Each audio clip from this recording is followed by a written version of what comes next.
कप्तान साहब,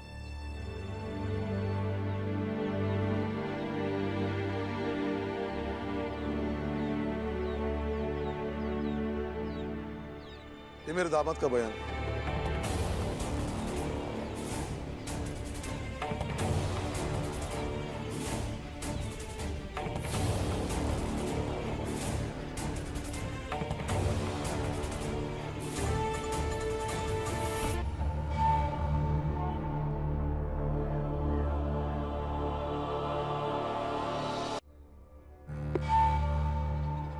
मुझे तुम तीनों को थाने ले जाना होगा।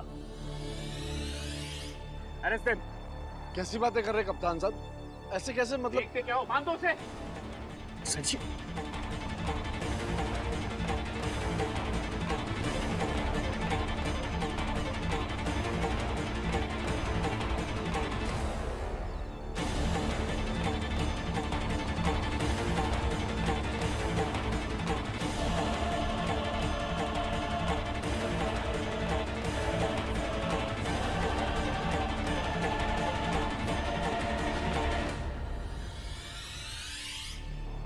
चलो चलो।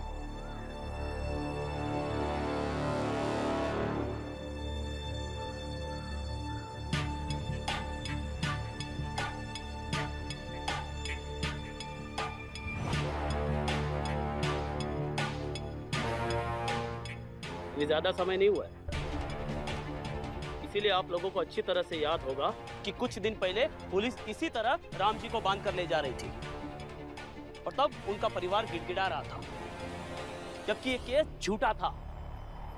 लेकिन तुम लोगों को उनके बीवी बच्चों पर जरा भी रहम नहीं आया।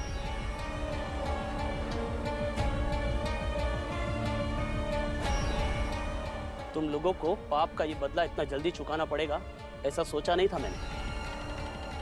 क्यों? सारी औकात नब गई? अब जाते जाते वो केस का वाकया भी याद करते जाइएगा, जेल का रास्ता यादों में कट जाएगा। धर्म के विनाशक, समाज के शत्रु तू है। तुझ पे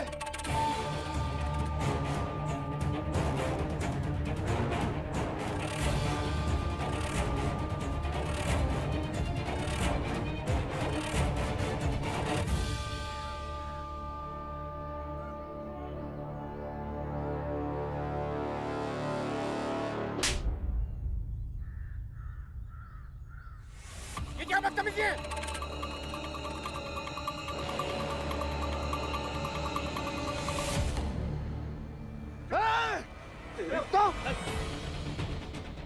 छोड़ूंगा नहीं तुझे, वापिस आने दे। जिस थाली में खाता है उसी में शहद करता है। चलो।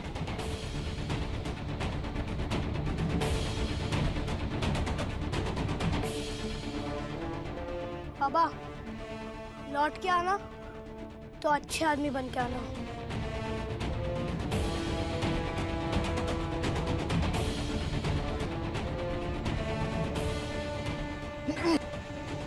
नालायक है तू, नालायक।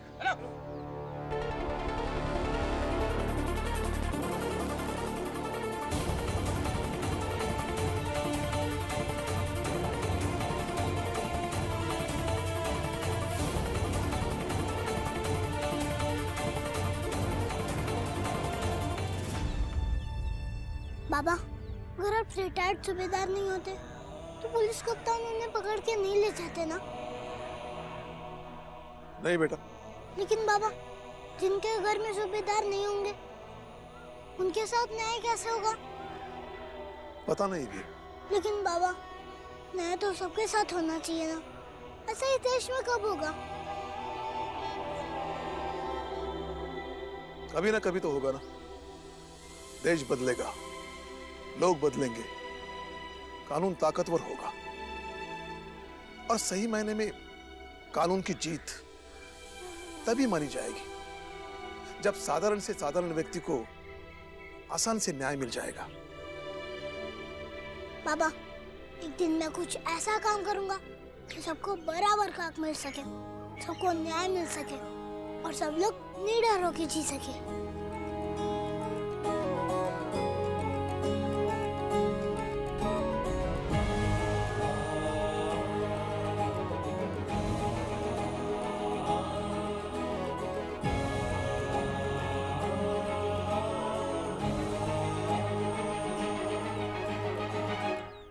पेंसे जी, धर्म की गलत व्याख्या है समाज में।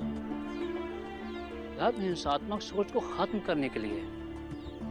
धर्म एक साधना है और साधना समरसता और समानता के लिए जमीन तैयार करती है। लेकिन इन्हें कौन समझाए? राम जी ने उस चाय वाले और सेठ जी को जेल भेज दिया तो सब बैठ के प्रपंच कर रहे होंगे, अपने आप को अपमानित महसूस करके राम जी से बदला लेने के लिए सोच रहे होंगे। आपको बताओ अम्बेडकर जी, जब से मैंने होश संभाला है तभी से समाज में ये ऊंच नीच का संघर्ष देखते और सुनते आया हूं। पता नहीं कब ये संघर्ष खत्म होगा। जब सभी लोग शिक्षित होंगे और अपनी शिक्षा को दूसरे की शिक्षा से महान नहीं समझेंगे, तब जाके समानता आएगी, तब जाके ये संघर्ष खत्म होगा। गुरुजी, रिश्तों का समीकरण क्या होता है और उससे सुलझाया कैसे जा सकता है?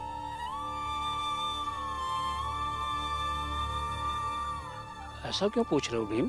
गुरुजी, मेरी दीदी जीजाजी की कितनी फिक्र करती है, लेकिन जीजाजी को ये लगता है कि दीदी गलत है। मैं कैसे समझाऊं उन्हें? जीजाजी क्यों नहीं समझते हैं? या फिर दीदी जीजाजी को क्यों नहीं समझा पाती हैं? कौन लोग हैं जो जीजाजी को समझाने नहीं देते? आप ही बताओ गुरुजी, ये सारे सवाल मुझे परेशान कर रहे हैं।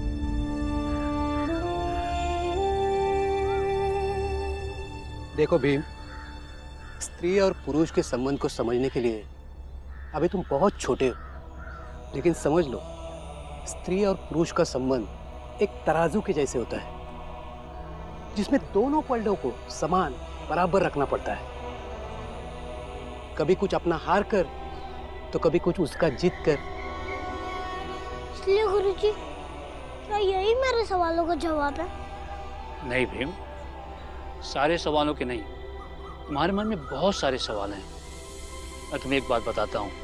बहुत पहले एक राजा हुए थे, उनके एक पुत्र थे सिद्धार्थ, जो आगे चल के महात्मा बुद्ध के नाम से जाने गए। जैसे आज तुम्हारे मन में सवाल है ना, वैसे ही उनके मन में भी बहुत सारे सवाल थे।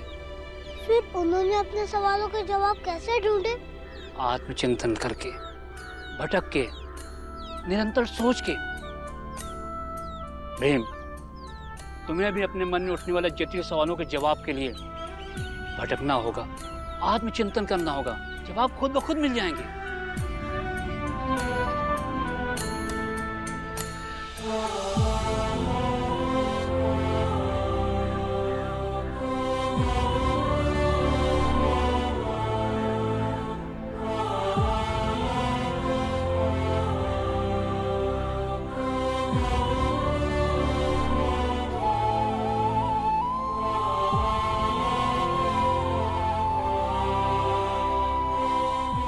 अम्बेडकर सर, कहाँ भटकेगा ये भीम?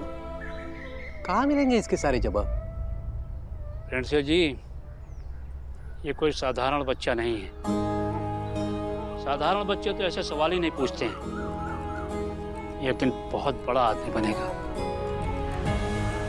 साधारण से बड़ा आदमी बनने के लिए मनुष्य को भटकना पड़ता है, आत्मचिंतन करना पड़ता है।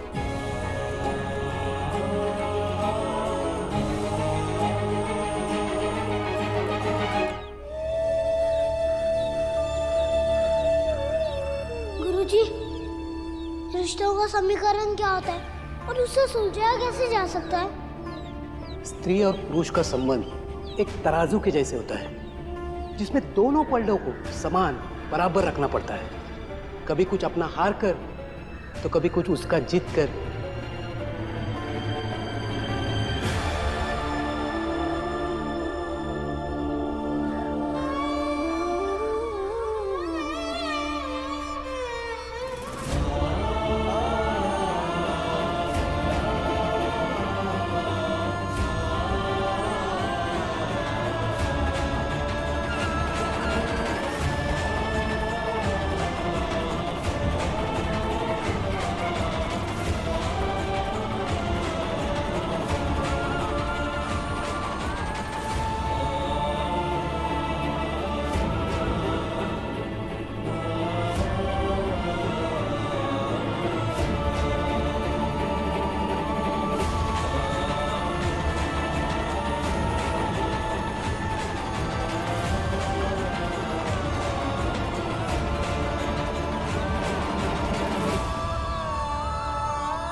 भीम जल्दी घर चल। तू यहाँ बैठा बैठा क्या कर रहा है? चल। कुछ सोच रहा था, कुछ सवालों के जवाब ढूंढ रहा था।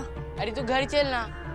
अच्छा एक बात बता, तेरे सवालों के जवाब ये कोई चिड़िया है क्या जो तुझे यहाँ मिल जाएंगे? अरे मिल जाएंगे कभी ना कभी। अभी घर चल, आई चिल्ला रही है। चल चल चल।